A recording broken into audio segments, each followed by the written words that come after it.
देखिए, जुलाई 2017 में जीएसटी पहली बार लागू हुआ। तभी राहुल गांधी जी ने कहा, कांग्रेस पार्टी ने कहा, यह गब्बर सिंह टैक्स है। यह टैक्स ना नाइदर गुड है या सिंपल है, सरल नहीं है, अच्छा टैक्स नहीं है, ये खतरनाक रहेगा हमारी अर्थव्यवस्था के लिए। नोटबंदी के बाद ये दूसरा झटका लगेगा। 8 साल हुए हैं, 8 साल उन्होंने ये माना नहीं। हम मांग करते रहे, जीएसटी में सुधार लाइए, दूसरा अवतार जीएसटी का लाइए, उन्होंने बात सुनी नहीं। ट्रंप के टैरिफ के बाद, तारीफ नहीं मिली ट्रंप से, पर टैरिफ मिली। जब टैरिफ मिला और मुसीबत आई, मजबूरी में उनको ये नया जीएसटी सिस्टम लाना पड़ा और आज एक त्योहार के माफिक मना रहे हैं। 8 साल देरी हो गई है जीएसटी लाने में। और मैं एक बार और बता दूं, जीएसटी का प्रस्ताव पहली बार 28 फरवरी 2006 के बजट में तत्कालीन वित्त मंत्री चिदम्बरम साहब ने रखा। जब बाद में विधेयक तैयार किया गया, जब प्रणब मुखर्जी साहब वित्त मंत्री थे 2010 में वो पेश किया गया पार्लियामेंट में।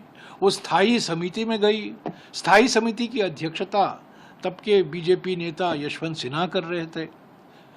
2.5 साल तक वो स्थायी समिति में पड़ा रहा, 2.5 साल तक। तो ये बार बार जब कहते, और 2013 में जब वो उसका रिपोर्ट पेश हुआ, तब चुनाव की घोषणा आ गई। एक ही व्यक्ति ने जीएसटी का विरोध किया। 2006 से लेकर 2014 तक सारे राज्यों में एक आम सहमति हमने बनाई। मनमोहन सिंह जी ने, चिदम्बरम जी ने, प्रणब मुखर्जी ने एक आम सहमति बनाई। सभी राज्यों से बात की, सभी मुख्यमंत्रियों से बात की, पर एक ही मुख्यमंत्री ने जीएसटी का विरोध किया 8 साल तक। और कौन है वो मुख्यमंत्री? वो मुख्यमंत्री प्रधानमंत्री बने 2014 में और अचानक यू टर्न ले लिया और 2017 में जीएसटी का मसीहा बनकर देश के सामने अपना रूप पेश किया। 8 साल तक विरोध किया उन्होंने। 2006 से लेकर 2014 तक सभी राज्यों ने मंजूरी दी थी। कुछ चिंताएं थी राज्यों की, पर सभी ने कहा हम जीएसटी का विरोध नहीं करेंगे। सिर्फ गुजरात के मुख्यमंत्री ने जीएसटी का कड़ा विरोध किया और आज जीएसटी का जप रहे हैं। जीएसटी में सुधार हम 2017 से मांग कर रहे हैं।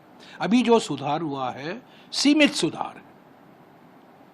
सूक्ष्म, लघु और जो मध्य वर्गीय जो एमएसएमई सेक्टर है, उसमें जो प्रोसीजर की जो कॉम्प्लेक्सिटी है, उसमें सरलता लाने की जो ज़रूरत है, वो नहीं हुआ है। और बड़े सवाल अभी तक उसका जवाब नहीं आया है। जो राज्य हैं उनकी आमदनी में कटौती होगी, उनको मुआवजा कैसे मिलेगा? पिछले 5 साल के लिए तो मुआवजा मिला था। राज्यों ने मांग की है कि हमें अगले 5 साल के लिए भी कॉम्पेंसेशन दीजिए। उस पर प्रधानमंत्री ने कुछ कहा नहीं है। और बहुत सारे मुद्दे अभी बाकी हैं, एमएसएमई को लेकर, कृषि के क्षेत्र को लेकर, टेक्सटाइल इंडस्ट्री में, हैंडीक्राफ्ट इंडस्ट्री में। और ख़ास तौर से मैं कहना चाहता हूँ, तो जो जटिलता है, प्रक्रियात्मक जटिलता, प्रोसीजरल कॉम्प्लेक्सिटी जो है, उसमें और सुधार लाने की ज़रूरत है। वो नहीं हुआ है। क्या ये जो दर कटे हैं उसका लाभ उपभोक्ताओं को जाएगा, ग्राहकों को जाएगा? उस पर बड़ा सवाल है।